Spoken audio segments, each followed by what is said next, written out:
Welcome to Tenor Tech, where I solve the problems you didn't even know you had. You begin by preparing essentials so setup goes smoothly.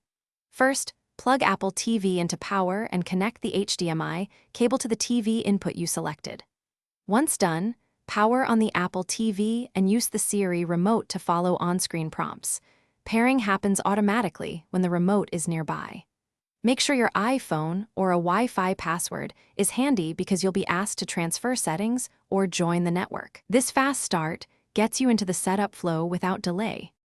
Next, connect to the internet and sign in so the Apple TV can sync content and settings. If possible, use Ethernet for reliability. Otherwise, select your Wi-Fi network and enter the password. You'll be prompted to sign in with your Apple ID. This links purchases, subscriptions, and iCloud data.